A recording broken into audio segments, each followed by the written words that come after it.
नमस्कार साथियों, बहुत ही स्वागत है आपका हमारे यूट्यूब चैनल कुमार स्टूडियो 688 में। हम मध्य प्रदेश पीएससी के बारे में पढ़ रहे हैं और उसमें मध्य प्रदेश के सामान्य ज्ञान की चर्चा हो रही है। तो आज हम पढ़ेंगे मध्य प्रदेश की शिक्षा। यहाँ से क्वेश्चन निकल गए। पहले हम स्कूली शिक्षा पढ़ेंगे। तो मध्य प्रदेश की स्कूली शिक्षा ना, मध्य प्रदेश की शिक्षा में स्कूल शिक्षा पढ़ेंगे आज। स्कूल शिक्षा, उच्च शिक्षा पढ़ेंगे और भी दूसरी चीज़ें पढ़ेंगे, लेकिन हो सकता है एक ही वीडियो में सारी चीज़ें कवर ना हो पाए। कोशिश ये करेंगे कि 2 पार्ट में इसे पढ़ाएँ मध्य प्रदेश की शिक्षा को। तो पहला पार्ट हम पढ़ेंगे स्कूल शिक्षा का, दूसरा पार्ट हम पढ़ेंगे मध्य प्रदेश की उच्च शिक्षा के बारे में। तो कुछ 2 बेसिक आंकड़े हमें तथ्यात्मक तरीके से या कंपैरिज़न के तरीके से हमें देखना चाहिए। एक और हम पढ़ेंगे मध्य प्रदेश के आंकड़े क्या कहते हैं एजुकेशन में, और एक है भारत। भारत या पूरे भारत के आंकड़े क्या कहते हैं? साक्षरता दर क्या है? क्या-क्या फैसिलिटीज़ कहाँ-कहाँ हैं? पुरुषों की साक्षरता, महिलाओं की साक्षरता, कौन से ज़िले में कम है, अधिक है? ये तमाम क्वेश्चन देखेंगे। तो टोटल आप ये समझ जाइए कि जो साक्षरता है, मध्य प्रदेश में 69.32% साक्षरता है। 69.32% टोटल साक्षरता है। साक्षरता का क्वेश्चन आएगा। तो मध्य प्रदेश में जो साक्षरता है 69.32% साक्षरता है। ये जो है 2011 की जनगणना के आंकड़ों के अनुसार, है ना? जनगणना के आंकड़े जो बताते हैं, अनंतिम आंकड़े हैं। अनंतिम, अनंतिम होते हैं, अंतिम नहीं है। अनंतिम यानी थोड़ा बदलाव हो भी सकता है। अनंतिम में बदलाव की गुंजाइश होती है और अंतिम आंकड़ों में बदलाव की गुंजाइश नहीं होती है। तो ये अनंतिम आंकड़े मतलब इसमें बदलाव की गुंजाइश है। हो सकता है कि किसी टीचर ने क्योंकि जनगणना करने वही जाते हैं, सारा काम तो एजुकेशन का टीचर के भरोसे चल रहा है और साथ ही साथ दूसरे जो और काम है, वोटिंग लिस्ट और तमाम चीज़ें तैयार करना, मध्याह्न भोजन बाँटना, सभी टीचरों को दे दिया, तो एजुकेशन का स्तर तो डेफ़िनेटली नीचे जाएगा। शिक्षक को चाहिए कि शिक्षक सिर्फ़ शिक्षा देने का कार्य करे और दूसरे काम में उसे नहीं लगाना चाहिए, पर वर्तमान स्थिति ये नहीं है। वर्तमान स्थिति में प्राइमरी शिक्षक को या मिडिल के शिक्षकों को पढ़ाई के अलावा वो सारे काम कराए जाते हैं जो उसे नहीं करना है ना? जनगणना कराना, शादियाँ कराना और तमाम सारे काम हैं, इतने सारे काम हैं कि वो तो टाइम ही नहीं निकाल पाते बच्चों को कैसे पढ़ाया करके। तो मध्य प्रदेश की आपको साक्षरता की बात होगी तो 69.32% मध्य प्रदेश की साक्षरता है। वहीं भारत की बात होगी तो भारत की टोटल साक्षरता है 73%। ये आंकड़े ध्यान रखेंगे, 73% भारत की टोटल साक्षरता है। दूसरा पुरुष साक्षरता की बात होगी कि पुरुष की क्या साक्षरता है। ये तो महिला पुरुष दोनों की है। पुरुष साक्षरता देखेंगे। पुरुष साक्षरता में मध्य प्रदेश की स्थिति कहती है कि पुरुष साक्षरता 78.7%। लिखते चलेंगे, आंकड़े हैं इसलिए 78.08%। ये पुरुष साक्षरता है मध्य प्रदेश में। आंकड़े की बात है, थोड़ा-सा अगर ऊपर-नीचे हो गया तो फिर अर्थ का अनर्थ हो जाएगा।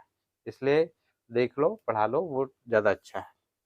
तो पुरुष साक्षरता 78.08% पुरुष साक्षरता है मध्य प्रदेश में। वहीं भारत की बात होगी तो भारत में 80.90, यानी भारत में टोटल जो पुरुष हैं वो 80.90% पुरुष साक्षरता है। यानी इतने भारत में ज़्यादा है, मध्य प्रदेश का आंकड़ा कम है पुरुष साक्षरता में। दूसरा देखेंगे कि महिला साक्षरता कहाँ ज़्यादा आएगी। तो महिला साक्षरता मध्य प्रदेश में 59.2%, बहुत कम आंकड़े, 59.02%। इतना कम आंकड़ा है, बताइए भाई क्या स्थिति है मध्य प्रदेश में महिलाओं की। चूल्हा चौकी से ही उन्हें फुर्सत नहीं मिल रही है तो पढ़ाई लिखाई कहाँ से देखेंगे। ये मध्य प्रदेश की स्थिति बता रहा है कितना पुरुष से कितना ज़्यादा इसमें कम है। महिला साक्षरता 59.02% महिला साक्षरता है।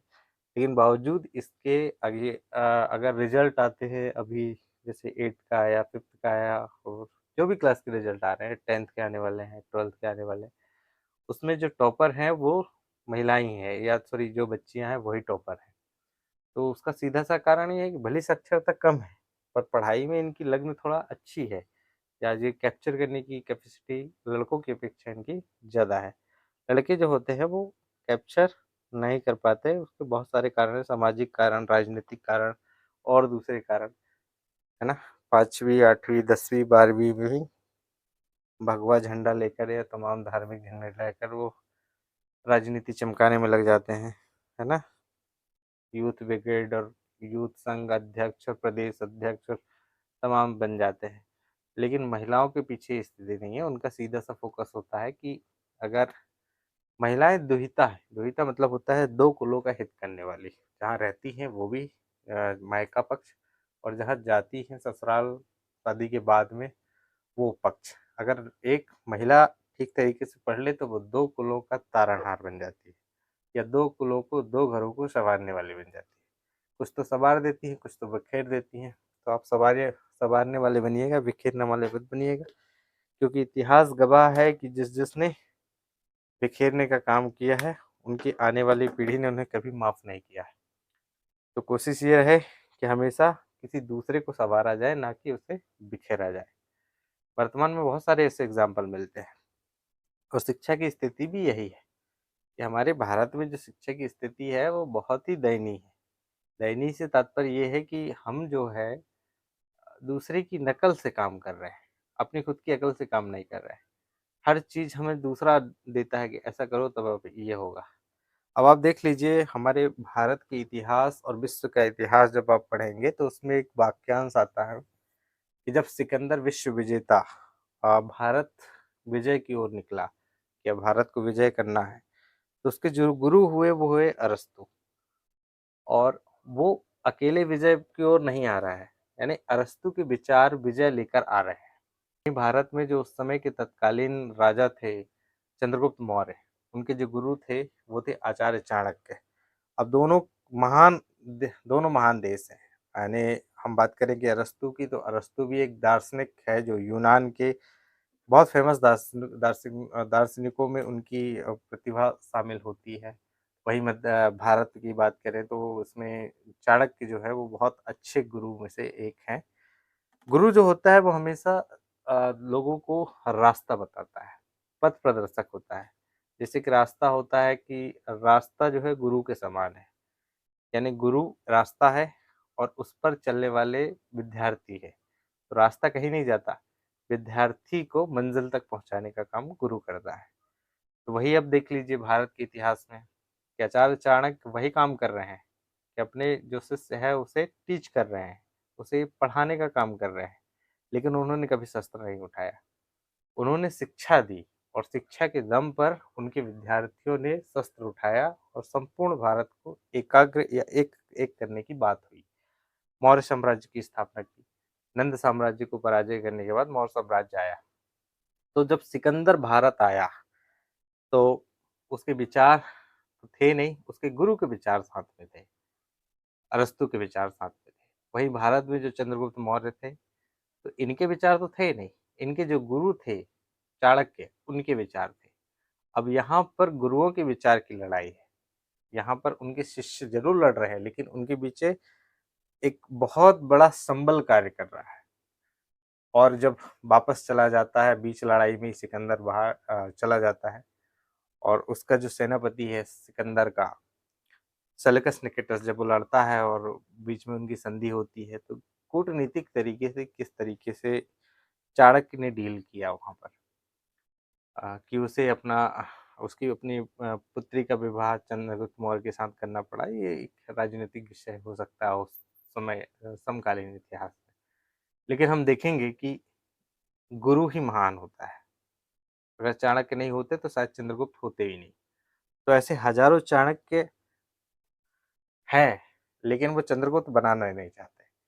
वो अपनी कला को छुपा के रखना चाहते हैं, और कोशिश ये हो कि अगर आपको कुछ आता है तो आप उसे ज़रूर बताएं, क्योंकि आने वाली जो पीढ़ी है 10 साल 50 साल जब आपके ना रहने के बाद, अगर कोई दिया हुआ ज्ञान किसी को समझ में आ जाए और वो कुछ अच्छा कर जाए, तो इससे अच्छी कोई बात ही नहीं हो सकती। तो ये सारी चीज़ें हैं। तो मध्य प्रदेश में ही एजुकेशन की व्यवस्था ये है कि जो गुरु हैं वो अपने आप को गुरु ही नहीं समझ रहे हैं, नौकर समझ रहे हैं, नौकरशाही व्यवस्था में काम कर रहे हैं। तो जब नौकर समझ रहे हैं, नौकरशाही व्यवस्था में अपने आप को आत्महत्या करने की, यानी उनने अपने विचारों को आत्महत्या कर ली।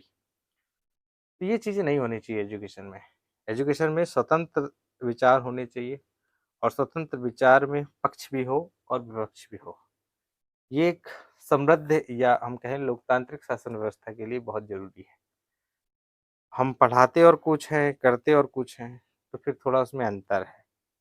जैसे कि हम धर्मनिरपेक्ष, भारत एक संप्रभुत्व धर्मनिरपेक्ष, हमारे प्रस्ताव में लिखा है कि भारत एक संप्रभुत्व गणतंत्र धर्मनिरपेक्ष राष्ट्र है। तो क्या वास्तव में भारत धर्मनिरपेक्ष राष्ट्र है? इसमें सोचे विचार करें तो बहुत आगे बात पहुंच जाएगी बात करते करते, कि हर जो है जहाँ पर दूसरे धर्म के लोग काम कर रहे हैं, उनके अल्लाह की फोटो लगा के काम कर रहे हैं। ऑफिसों में देखो सरस्वती माता की और दूसरे भगवान की फोटो टंगी हुई है। होना क्या चाहिए?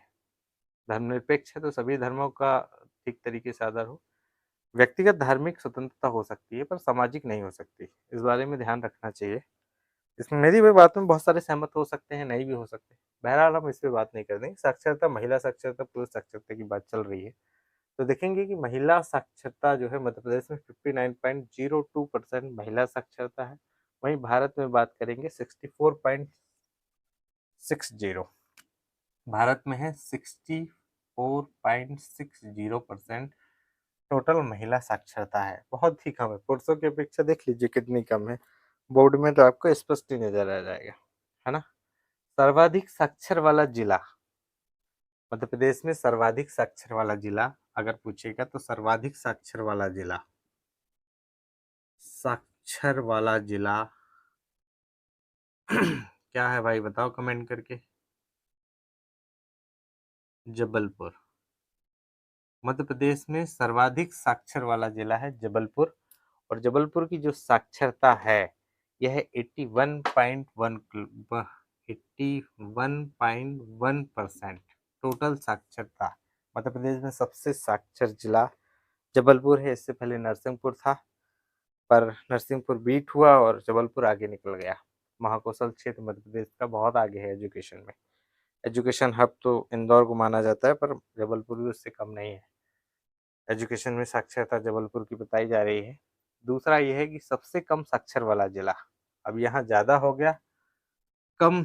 सबसे कम साक्षर वाला जिला, सबसे कम साक्षर वाला जिला की बात होगी तो मध्य प्रदेश में सबसे कम साक्षर वाला जिला है अलीराजपुर। अलीराजपुर सबसे कम साक्षर जिला है। अलीराजपुर, अलीराजपुर की जो साक्षरता है इसमें देखेंगे 36.1%। देखो बहुत ही कम है, 31.06%। 31.0, अलीराजपुर 31.1, सॉरी 31.1% टोटल साक्षरता है। तो ये अलीराजपुर की सबसे कम हो गई। अब सर्वाधिक पुरुष साक्षर वाला जिला, सर्वाधिक पुरुष साक्षर वाला जिला पूछा है, तो सर्वाधिक पुरुष साक्षरता वाला जिला मध्य प्रदेश में इंदौर है। ध्यान रखेंगे, इंदौर एजुकेशन का हब माना जाता है, और ये जो है मध्य प्रदेश में सबसे पुरुष साक्षरता वाला जिला है। यहाँ पर सर्वाधिक पुरुष साक्षर है 87.3%। 87.03% पुरुष साक्षर है यहाँ पर। वहीं अगर महिला की साक्षरता की बात होगी तो महिला साक्षरता में भोपाल है। ध्यान रखेंगे, महिला साक्षरता वाला जिला, सर्वाधिक महिला साक्षरता वाला जिला भोपाल है। और इसमें जो टोटल परसेंटेज है वो आप देखेंगे 74.9%, 74.09%। ये सब 2011 के आंकड़े के अनुसार है। अभी सेंसस नहीं हुई है, जनगणना नहीं हुई है। जब जनगणना हो जाएगी तो संभवतः जो है आंकड़े बदल जाएंगे, और काफ़ी अच्छे आंकड़े होने की उम्मीद है। पिछले 10 वर्ष 12 वर्षों में जो काम हुआ है वो काफ़ी सराहनीयपूर्ण है, लेकिन जितनी जिम्मेदारी सौंपी गई है वो पूरी तरीके से नहीं हो पा रही है, ये बात अलग है। तो महिला साक्षरता वाला जिला होगा। सबसे कम महिला साक्षर वाला जिला अगर पूछेगा तो आपको बताना है अलीराजपुर। सबसे कम, सबसे कम महिला साक्षरता है अलीराजपुर में। अलीराजपुर मध्य प्रदेश का बहुत अच्छा जिला है, लेकिन सबसे कम साक्षरता वाला जिला है और इसकी जो साक्षरता है 30.03%। सबसे कम महिला साक्षर वाला जिला अलीराजपुर। तो ये जो क्वेश्चन है ये साक्षरता के आंकड़े हमें बताते हैं। तो साक्षरता में आप देख सकते हैं मध्य प्रदेश की साक्षरता, भारत की साक्षरता, पुरुष की साक्षरता भारत मध्य प्रदेश में कितनी है, भारत में कितनी है, महिला साक्षरता मध्य प्रदेश में कितनी है, भारत में कितनी है। सबसे कम साक्षर, सबसे ज्यादा साक्षर वाला जिला जबलपुर है, सबसे कम साक्षर है अलीराजपुर, और पुरुष साक्षरता सबसे ज्यादा इंदौर में है, महिला साक्षरता सबसे ज्यादा भोपाल में है, सबसे कम जो है महिला साक्षरता में अलीराजपुर इसमें काम कर रहा है। तो ये जो है आपको ध्यान रखना है। एक समय में तो आंकड़े समझ में नहीं आएंगे, लेकिन धीरे धीरे कोशिश करेंगे कि समझ में आ जाए। तो देखते हैं मध्य प्रदेश में स्कूली शिक्षा एक नज़र में आंकड़े हो गए। अब इसका देखेंगे कितने स्कूल हैं संचालित, कितने रन हो रहे हैं, कितने चल रहे हैं, कितने बंद हो गए। ये तमाम चीज़ें देखने का काम हम करेंगे मध्य प्रदेश के अंदर। देखते हैं। अब हम देखेंगे मध्य प्रदेश में स्कूली साक्षरता पे क्या काम किया गया है। सबसे पहले हमें देखना है कि मध्य प्रदेश में जो प्राथमिक शालाएं हैं वो प्राथमिक शालाओं की संख्या कितनी है। प्राथमिक शालाएं क्या कहलाती है, जहां पर कक्षा 1 से लेकर 5 कक्षा तक, है ना, कक्षा 1 से लेकर 5 कक्षा तक प्राथमिक शालाओं के अंतर्गत शालाएं आती है, जिसमें 1 कक्षा से लेकर 5 कक्षा तक ही बच्चे पढ़ सकते हैं, उन्हें प्राथमिक शाला कहते हैं।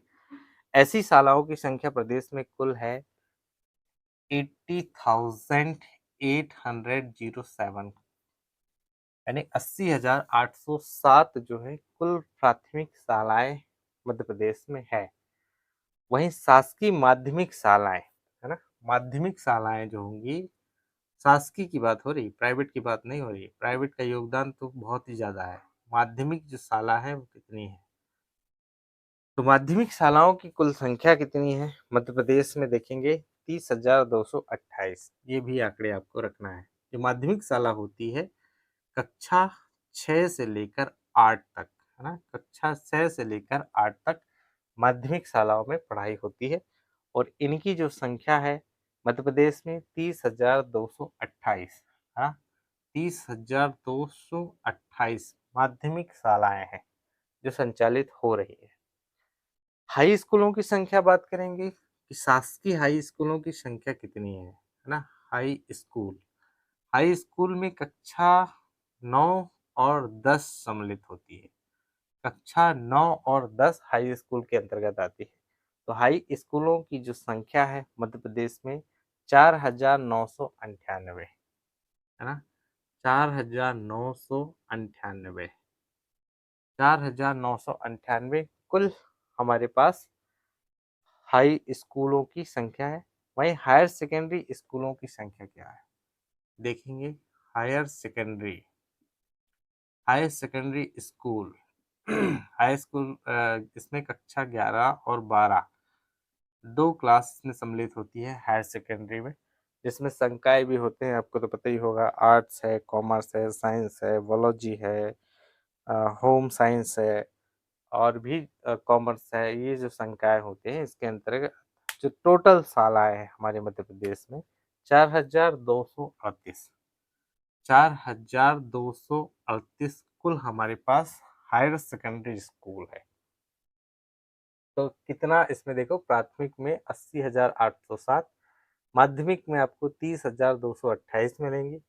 हाई स्कूलों की संख्या मध्य प्रदेश में 4,098, और हायर सेकेंडरी स्कूलों की संख्या है 4,238, यानी लगभग हाई स्कूल और आपका हायर सेकेंडरी स्कूल में थोड़ा सा अंतर है। तो हम बराबर ही आ जाएंगे इसमें। तो ये है मध्य प्रदेश में स्कूलों की स्थिति, और स्कूलों में शिक्षकों की स्थिति भी है, और उनके कुछ कंडीशनें हैं बहुत सारी शिक्षकों की कि किसमें क्या क्या कंडीशंस प्रयोग की जाती है। तो शिक्षकों की बात नहीं करेंगे, क्योंकि वो तो सबको पता है कि प्राथमिक शिक्षा और माध्यमिक शिक्षा ये तो अब जो भी है कहना नहीं चाहते। तो मध्य प्रदेश में निःशुल्क बाल शिक्षा अधिकार अधिनियम 2009 से प्रारंभ किया गया। अब मध्य प्रदेश सरकार और भारत सरकार दोनों चिंतित थी एजुकेशन व्यवस्था को सुधारने के लिए। उसमें कहा कि हम ऐसे अधिनियम बनाएं जिस अधिनियम के तहत हम बच्चों को समग्र शिक्षा दे पाए या संपूर्ण शिक्षा दे पाए। और उस शिक्षा के तहत हम उस अधिनियम के तहत बहुत सारे नियम बनाए, जिसमें ये कहा गया कि 35 बच्चों पे लगभग एक शिक्षक की नियुक्ति होनी चाहिए। इसी शिक्षा के अधिकार अधिनियम के तहत कहा गया कि 35 बच्चों पर एक शिक्षक की नियुक्ति होनी चाहिए। लेकिन जो स्थिति है वो और डरावनी है। एजुकेशन सेक्टर में देखें कि 35 बच्चे की जगह कई बार तो 50-50, 80-80 बच्चे तक भरे जाते हैं एक ही कक्षा में। और एक टीचर जो है पढ़ाता है, उसको भी काम दे दिया है टीचर को कि अब चुनाव आ गए, जाओ मतगणना में तुम्हारी ड्यूटी लगा दिए चुनाव में। उसके पहले वोटर लिस्ट में लगा दिए, है ना। उसके पहले जो और गैर शैक्षणिक कार्य होते हैं उनमें संलग्न करा दिए जाते हैं। पंचायतों में शादी विवाह सामूहिक शादी हो रही है, उसमें शिक्षकों की ड्यूटी लगा दी है ना। और कोई मंत्री विधायक कोई नेता आ रहा है उसमें उनकी ड्यूटी लगा दी है। तो इस तरीके से जो है शिक्षा व्यवस्था प्रभावित होती है। बदले में आपको क्या चाहिए? रिजल्ट। अब जब स्कूल का टीचर स्कूल में काम ही नहीं करेगा, स्कूल का काम छोड़ के बाकी और दूसरे काम करेगा, तो फिर पढ़ाई कहाँ से होगी? और हम देश के भविष्य को ऐसे बनाएंगे। आ, पता नहीं, याद नहीं आ रहा है किसने कहा था कि सरकार में है कोई व्यक्ति, अभी तो नहीं है, पहले था कोई राजनेता, उसने कहा था कि स्कूलों और समाज में लोगों को सिर्फ और सिर्फ दो चीजें देनी चाहिए। पहली चीज है, एक है एजुकेशन और दूसरी है चिकित्सा। ये पूरी तरीके से मुफ्त कर देनी चाहिए और बाकी सभी चीजों में टैक्स लगा देना चाहिए। अभी जितना ले रहे हैं और उससे ज्यादा ले लो, पर इसमें दो तरीके से फोकस करो कि एजुकेशन हम अच्छा देंगे और दूसरा हम चिकित्सा या स्वास्थ्य सेवाएं अच्छी देंगे। जब दो चीजें हो जाएंगी तो इतिहास हम हमारा बहुत अच्छा पुराना रहा है, तो आने वाला भविष्य बहुत अच्छा रहेगा। तो दो चीजों में फोकस करें, एक है शिक्षा और दूसरा है चिकित्सा। और मुझे लगता है कि दोनों सेक्टर हैं जो मध्य प्रदेश में बैठे हुए हैं। एनसीईआरटी या तमाम जो आपके संगठन हैं, उन संगठनों में ऐसे पदाधिकारी काम कर रहे हैं जिन्होंने कभी, हो सकता है स्कूल गए हैं या नहीं गए हैं, ऐसे अध्यक्ष बना दिए गए, मनोनीत कर दिए गए।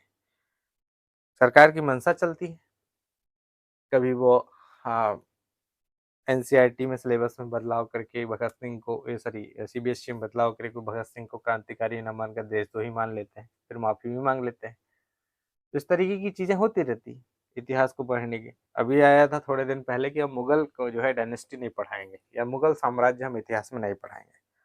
ऐसा सरकार का या जो वहाँ बैठे हुए लोग हैं, सिलेबस बनाने वाले, उन लोगों ने फैसला किया। अब मुझे एक चीज बताओ कि जब आप मुगल को नहीं पढ़ाओगे, तो मुगल को नहीं पढ़ाओगे तो फिर आप महाराणा प्रताप को कैसे पढ़ा पाओगे? क्योंकि महाराणा प्रताप को पढ़ाना है तो मुगल को पढ़ाना ही पड़ेगा, क्योंकि महाराणा प्रताप की लड़ाई मुगलों के साथ थी या मुगलों की लड़ाई महाराणा प्रताप के साथ थी। अब जब उनको छोड़ दोगे तो फिर पढ़ाओगे किसको? तो ऐसे ऐसे लोग हैं, बताओ, उनका भगवान ही मालिक है, उनको पता नहीं क्या दिक्कत है मुगलों से या दूसरे लोगों से। इतिहास हमेशा कुछ ना कुछ सिखा के जाता है, चाहे वो अच्छे व्यक्ति हो या बुरे व्यक्ति क्यों ना हो। इतिहास से हमेशा सीख लेनी चाहिए। तो मध्य प्रदेश में स्कूली शिक्षा की व्यवस्था की बात हो रही थी और एक अधिनियम बना, उस अधिनियम का नाम है बाल शिक्षा अधिकार अधिनियम, जो बना 2009 में पास किया गया। 2009 में बाल शिक्षा अधिकार अधिनियम बनाया, बाल शिक्षा अधिकार अधिनियम, जिसमें ये बात कही गई कि कोई भी बच्चा प्राथमिक शिक्षा पूर्ण करे बगैर, कौन सी शिक्षा? प्राथमिक शिक्षा पूर्ण करे बगैर शाला को नहीं त्याग सकता। यानी 1 से लेकर 8 तक की शिक्षा लेना उससे कंपलसरी है, ये करना ही करना है। इसके पीछे का लॉजिक बहुत है, चाहे बच्चों को आए ना आए, उसको बस पास करते जाओ, कसते जाओ, क्योंकि हमें वर्ल्ड में, दुनिया में दिखाना है, वहां से पैसा रिलीज होता है एजुकेशन को बढ़ाने के लिए। हमें वर्ल्ड में दिखाना है कि हमने बहुत अच्छा एजुकेशन में काम किए हैं, अब हमें जो है पूर्ण विकसित राष्ट्र की ओर अग्रसर होते जा रहे हैं। उसके डबल कारण हो सकते हैं। तो बाल शिक्षा अधिकार अधिनियम 2009 में पारित हुआ, जिसमें प्राथमिक और माध्यमिक शिक्षा पूर्ण करे बगैर, जो 1 से लेकर 8 तक कक्षा है, इसके बगैर कोई भी बच्चा शाला त्यागी नहीं हो सकता है, उसे शाला छोड़ना नहीं है। तो ये बात शिक्षा के अधिकार अधिनियम के तहत की गई। इसे 1 अप्रैल 2010 से प्रभावशाली किया गया। 2009 में इस अधिनियम को जाना जाता है। बाल शिक्षा अधिकार अधिनियम कब बना, ये क्वेश्चन आता भी है। तो बाल शिक्षा अधिकार अधिनियम 2009 में बना। और कब प्रारंभ किया गया? 1 अप्रैल 2010 से इसे प्रारंभ कर दिया गया कि अब इसी के आधार काम होगा। मध्य प्रदेश में तो 2011 से प्रारंभ हुआ था। बाकी जो और दूसरे स्टेट हैं या सेंट्रल की जो कमिटी थी या सेंट्रल की जो सरकार थी, उसने 2010 से इसे इम्प्लीमेंट कर दिया था। 1 ही अप्रैल क्यों चुना? क्योंकि 1 अप्रैल जो होता है स्कूल का शुरुआती, या कहें कि सत्र प्रारंभिक माह होता है, या इससे नवीन सत्र प्रारंभ होता है 1 अप्रैल। तो 1 अप्रैल 2010 से इसे संपूर्ण भारत में क्रियान्वित करने की योजना बनाई गई। कुछ राज्यों ने इसे पहले नहीं अपनाया, जहां पर उनके फेवर की सरकारें थी, उन्होंने कहा कि ठीक है हम अपना लेंगे, कुछ राज्यों में से छोड़ दिया गया। लेकिन जो राज्यों ने छोड़ा, उन्होंने इसके बाद में अपनाया भी। उसके पीछे कारण है। कारण ये है कि अब बताएंगे नहीं कारण क्या है, और किसी वीडियो में बनाएंगे। तो ये इसका उद्देश्य है बाल शिक्षा अधिकार अधिनियम 2009 का, कि हर बच्चे को स्कूल से जोड़ा जाए, प्राथमिक शिक्षा पूर्ण होने तक उसे स्कूल से वंचित ना किया जाए। ये इसमें प्रारंभ किया गया। मध्य प्रदेश में 2011 में प्रारंभ हुआ, ये देखेंगे। और सर्व शिक्षा अभियान, ये क्वेश्चन आता है कि सर्व शिक्षा अभियान किस वर्ष प्रारंभ किया गया? सर्व शिक्षा अभियान, सब अभियान ही चलते हैं। सर्व शिक्षा अभियान, सब शिक्षा अभियान मध्य प्रदेश में 2001 से प्रारंभ है। हम लोग पढ़ते थे स्कूलों में, जब से प्रारंभ हुआ है ये, तो हमारी स्कूलिंग के दौरान ही सर्व शिक्षा अभियान प्रारंभ कर दिया गया था, जिसमें प्रत्येक 1 किलोमीटर में, इसमें लक्ष्य रखा गया था कि प्रत्येक 1 किलोमीटर में एक प्राथमिक स्कूल की व्यवस्था की जाएगी। हर 3 किलोमीटर में एक माध्यमिक विद्यालय की व्यवस्था की जाएगी। हर 3 किलोमीटर में माध्यमिक विद्यालय होगा, और हर 1 किलोमीटर में प्राथमिक विद्यालयों की व्यवस्था की जाएगी। ऐसा सर्व शिक्षा अभियान का सब पढ़ो सब बढ़ो इसका मोटिव है। सब शिक्षा अभियान का इसका ध्येय वाक्य है, सब पढ़ो सब बढ़ो। तो ये जो चीजें हैं, ये हमारे सर्व शिक्षा अभियान में सम्मिलित किया गया। और इसमें 6 जनवरी 2010 तक सभी बच्चों को प्राथमिक शिक्षा पूर्ण करने का लक्ष्य कर दिया गया। 2001 में प्रारंभ हुई ये योजना, और 6 जनवरी 2010 तक, है ना, 6 जनवरी 2010 तक सभी बच्चों को, उस समय के सभी बच्चों को प्राथमिक शिक्षा पूर्ण करने का लक्ष्य दिया गया कि ये सारे बच्चे नामांकित होंगे। उस समय तो ये भी होता था कि कोई बच्चा अगर स्कूल नहीं आया तो टीचर उसे लेने घर भी जाता था, और घर में गया, टीचर नहीं मिल रहा, सॉरी बच्चा नहीं मिल रहा है, खेत में है तो खेत से उठा के ले जा लिए स्कूल। गाय चरा रहा है तो गाय चराते चराते ले जा लिए। किसी भी तरीके से हर बच्चे को शिक्षा के क्षेत्र में जोड़ना प्राथमिकता थी सर्व शिक्षा अभियान में, और ये हुआ भी, काफी हद तक सफल हुआ। हालांकि जो बच्चे पढ़ आए उस समय, वो आज बेरोजगार ही घूम रहे हैं और कुछ नहीं कर पा रहे, क्योंकि रोजगार की तो व्यवस्था है नहीं। बस फॉर्म भरते जाओ, कंपटीशन की तैयारी करते जाओ, है ना। बहरहाल 6 जनवरी 2010 तक प्रत्येक बच्चे को ये सुनिश्चित किया गया कि प्राथमिक शिक्षा वो पूर्ण कर ले।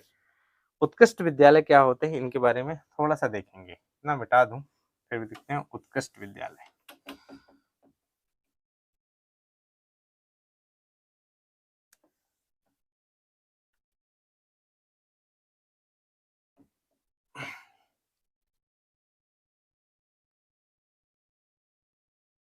तो उत्कृष्ट विद्यालय क्या होते हैं? उत्कृष्ट विद्यालय जो होते हैं, उत्कृष्ट विद्यालय प्रदेश के प्रत्येक जिले में एक उत्कृष्ट विद्यालय की स्थापना करने का लक्ष्य रखा गया। उत्कृष्ट विद्यालय में जो हायर सेकेंडरी स्कूल हैं प्रदेश में, पहले तो प्रथम हर जिलों में उत्कृष्ट विद्यालय की स्थापना की गई। इसके बाद प्रत्येक विकास खंड में जहां आवश्यकता है उत्कृष्ट विद्यालय को, जो मल्टीपर्पज स्कूल पहले इनको कहते थे, वहां पर उत्कृष्ट विद्यालय की स्थापना की गई। शिक्षा की गुणवत्ता युक्त प्रणाली दे पाए। फिर सरकार ने सोचा कि गुणवत्ता युक्त प्रणाली न देते तो फिर काम कैसे चलता, तो अब यहाँ पर एंट्रेंस एग्जाम लगा दिए। एंट्रेंस एग्जाम में क्या होता है कि उत्कृष्ट विद्यालयों का जो एग्जाम होता है, अब आप समझिए, उत्कृष्ट विद्यालयों का जो एग्जाम होता है एडमिशन, जैसे कक्षा 6 में एडमिशन लेना है तो कक्षा 5 पढ़ने वाले बच्चों का फॉर्म भराया जाएगा और उनसे एक परीक्षा आयोजित करवाई जाएगी और वो परीक्षा में अच्छे नंबर लेने वाले बच्चों का नाम ही उत्कृष्ट विद्यालय में दर्ज किया जाएगा। ये व्यवस्था है। कक्षा 9 में प्रवेश हो रहा है तो कक्षा 8 पढ़ते समय कक्षा 9 के लिए प्रवेश परीक्षा होती है। कक्षा 11 में अगर एडमिशन ले रहा है तो कक्षा 10 पढ़ते समय या उसके रिजल्ट के बाद एक प्रवेश परीक्षा आयोजित कराई जाती है, जिसमें जो सबसे ज्यादा कट ऑफ निकलता है कि जैसे 100 नंबर का आप पेपर आया तो 100 नंबर में वो 60 सॉरी पहले 80 नंबर तक लेके आएंगे। 80 के बाद हो सकता है कि वो 70 तक ले आए, बाकी इतना तो जाता नहीं है। तो 70 नंबर तक वो लेके आ जाएंगे और बोलेंगे इतने नंबर से आने ज्यादा आएंगे तो ही आपका एडमिशन होगा, नहीं होगा इससे कम आएंगे तो नहीं होगा एडमिशन। अब आप पहले ही टॉपर बच्चों को उत्कृष्ट विद्यालय में रख रहे हो और आप कह रहे हो कि हमने एजुकेशन की व्यवस्था को ठीक तरीके से कर दिया, तो ये तो अपनी फीट पीठ खुद थपथपाने वाली बात हुई। हम ये कहते हैं कि आप उन बच्चों को लीजिए जो जिनको पढ़ने का मौका नहीं मिला। 40% वालों को ले लीजिए जिनने 40% नंबर लेके आया, उनको ले लीजिए जिनने 55% लाया, जिनने 60% लाया, और इन बच्चों से टॉप करा लीजिए 98%, 99%, 97%, इनसे टॉप करा लो तो देख निकल आएगा कि आपके क्या है स्थिति एजुकेशन की। आप पहले ही टॉपर बच्चों को ले रहे हैं तो टॉपर बच्चों को पढ़ाने की जरूरत क्या है, वो तो खुद टीचर को पढ़ा देगा। ऐसे बच्चे होते भी हमारी स्कूल में है। हमारे स्कूल में तो बच्चे जो है टीचर को पढ़ाने को देखते हैं। तो जब ऑलरेडी टॉपर बच्चे उस स्कूल में जा रहे हैं, सभी बच्चों का टॉपरों का सिलेक्शन हो रहा है, तो उस स्कूल का रिजल्ट तो हाईएस्ट बनेगा ही भैया। और आप जब पेपर की कटिंग छापते हैं, फिर किया मध्य प्रदेश ने, शासकीय स्कूलों ने रिकॉर्ड तोड़ा। रिकॉर्ड तो टूटेगा ही, क्योंकि आपने एडमिशन के समय में किन बच्चों को लिया है? टॉपर। तो टॉपर लिया है तो उनको ज्यादा फोर्स करने की जरूरत ही नहीं है, ऑलरेडी वो टॉपर है। आप इन बच्चों को ले जाइए ना। इन बच्चों ने क्या दोष है इनका? इनका क्या है? शिक्षा में अधिकार नहीं है इनका? या इनका अधिकार छीन लिया आपने? इनको भी अधिकार दीजिए कि वो भी एक्सेलेंस स्कूल जैसे स्कूलों में पढ़ पाए। और जो 40%, 50%, 60% वाले हैं वो भी लेके आए 90%, 92%, 99%। उनकी क्या गलती है? उन्होंने क्या गलती की है? तो सब अपनी पीठ थपथपाने जैसी बात होती है। तो ये व्यवस्था मध्य प्रदेश में चल रही है। बहरहाल ये पेपर में लिखना नहीं, मेंस में ये तो बताने की है सिर्फ चीजें। कुछ चीजें लाइट में आनी चाहिए, पता तो चले कि एजुकेशन में हो क्या रहा है, क्या क्या धांधलियां हो रही हैं। तो ये सारी चीजें होती हैं। तो आप ये लिखिएगा नहीं, उत्कृष्ट विद्यालय मल्टीपर्पज स्कूल आप लिख लीजिए कि प्रत्येक जिलों में एक स्थापित करे प्रथम दृष्टांत। इसके बाद जहां जरूरत हुई वहां पर तहसीलों में या छोटे कस्बों में एक उत्कृष्ट विद्यालय की व्यवस्था की गई। तो ये उत्कृष्ट विद्यालय की रूपरेखा थी। इसके पश्चात राष्ट्रीय शैक्षणिक अनुसंधान परिषद एनसीईआरटी का क्षेत्रीय कार्यालय, बोलते हैं ना एनसीईआरटी का सिलेबस, तो एनसीईआरटी का जो क्षेत्रीय कार्यालय मध्य प्रदेश में कहाँ है? एनसीईआरटी, एनसीईआरटी का क्षेत्रीय कार्यालय, क्षेत्रीय कार्यालय ये बताएंगे कहाँ है? क्षेत्रीय कार्यालय मध्य प्रदेश में ग्वालियर, ग्वालियर में एनसीईआरटी का क्षेत्रीय कार्यालय है। यानी भारत में दिल्ली में तो है ही है केंद्रीय कार्यालय, लेकिन क्षेत्र में मध्य प्रदेश के लिए क्षेत्रीय कार्यालय आपका ग्वालियर में स्थापित किया गया है एनसीईआरटी का। ये सिलेबस तय करता है और टीचर की क्वालिफिकेशन तय करता है। जो टीचर्स बनने वाले हैं, जो बीएड कर रहे हैं, जो डीएलएड कर रहे हैं या जो एमएड कर रहे हैं, उनके लिए भी सिलेबस की व्यवस्था कराता है, उनके लिए भी प्रशिक्षण की व्यवस्था कराता है एनसीईआरटी। तो इसका जो क्षेत्रीय कार्यालय वो ग्वालियर में है, ये चीज ध्यान रखेंगे। मध्य प्रदेश का पहला सैनिक स्कूल कहाँ खोला गया, ये भी क्वेश्चन आएगा। पहला सैनिक स्कूल कहाँ खोला गया, तो ये खोला गया रीवा में। रीवा में ध्यान रखेंगे, रीवा में पहला सैनिक स्कूल मध्य प्रदेश का खोला गया। ये जो क्वेश्चन मैं बता रहा हूँ ये एमपीपीएससी के लिए बेहद जरूरी है और लगभग यहीं से क्वेश्चन बनते हैं। पिछले 5-8 सालों के एग्जाम पेपर निकाल लीजिए, अगर एजुकेशन में क्वेश्चन आया होगा तो इन्हीं में से क्वेश्चन आया है, कहीं और दूसरी जगह से नहीं आता। तो मैं आपको वही क्वेश्चन बता रहा हूँ कि जो लगभग बहुत बार पूछे गए हैं और यहाँ से क्वेश्चन बनने की संभावना है, उस टॉपिक को हम उठा के चल रहे हैं। और यकीन मानिए आप एक पढ़ के जाएंगे तो निश्चित है आप बहुत अच्छा काम करेंगे। आवासीय खेलकूद संस्थान एकमात्र मध्य प्रदेश में बनी है। आवासीय खेलकूद संस्थान वो किस जिले में है ना? आवासीय खेलकूद संस्थान ये बना है सीहोर में। सीहोर जिला मध्य प्रदेश का भोपाल की साइड से लगा है। तो यहाँ पर सीहोर जिले में मध्य प्रदेश में खेल कूद व्यवस्था की गई है। आवासीय खेल कूद व्यवस्था, यानी बच्चे यहाँ पर जाएंगे, वहाँ पर रुकेंगे, वहीं खाना होगा, वहीं पे खेलना होगा, वहीं पे एजुकेशन होगी थोड़ी बहुत जो भी प्रदान की जाती है। तो आवासीय खेलकूद संस्थान की व्यवस्था सीहोर में प्रारंभ की गई है, ये भी ध्यान रखेंगे।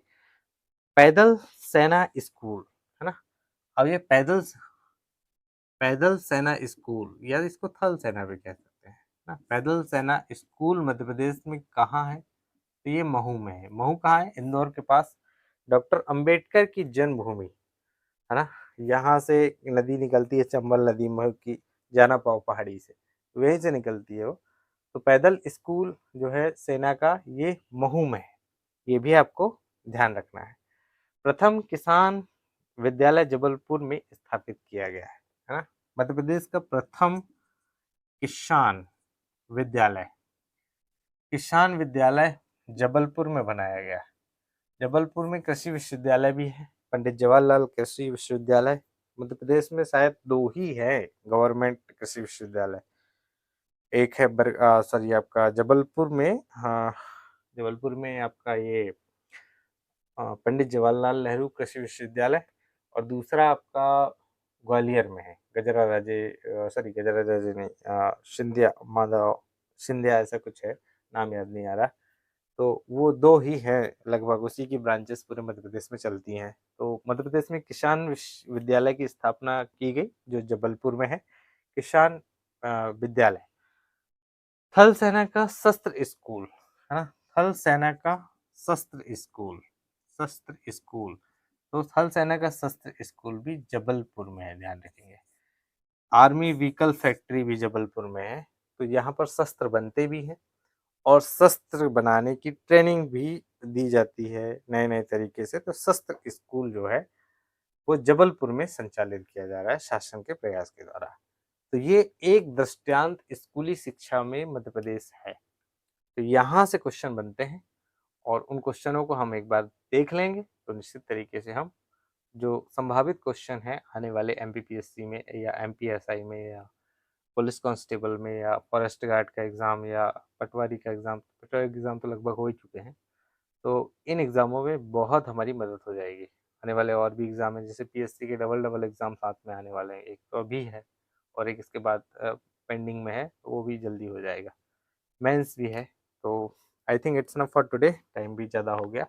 मिलते ही कल उच्च शिक्षा के बारे में बात होगी कि मध्य प्रदेश में उच्च शिक्षा कैसे काम करती है, किस किस तरीके की कंडीशनिंग उच्च शिक्षा में लागू है, क्या क्या सुविधाएं हैं, कितने हमारे पास सेंट्रल यूनिवर्सिटी हैं, कौन कौन सी राज्य की यूनिवर्सिटी हैं, कब स्थापित हुई और कहाँ कहाँ कौन कौन से जिले में वो संस्थाएं कार्यरत हैं। और साथ ही साथ हम कल ये पढ़ेंगे कि जो सृजन पीठ है, यानी प्रत्येक विश्वविद्यालय में एक सृजन, निराला सृजन और दूसरे सजन एक-एक कवि को एक-एक विश्वविद्यालय को सौंप दिया गया है कि आप इनके बारे में रिसर्च करिए, इनकी चीज़ों को पढ़ाइए, इनकी चीज़ों को और सँभाल के रखिए, इनके साहित्य को पब्लिक तक पहुँचाइए, पब्लिक डोमेन तक लाइए। तो ये सारी चीज़ें हम मध्य प्रदेश के उच्च शिक्षा में पढ़ेंगे और होपफुली कल का वीडियो बहुत इंटरेस्टिंग रहेगा। So I think it's enough for today. Thanks for watching, keep watching and keep supporting me. Thank you.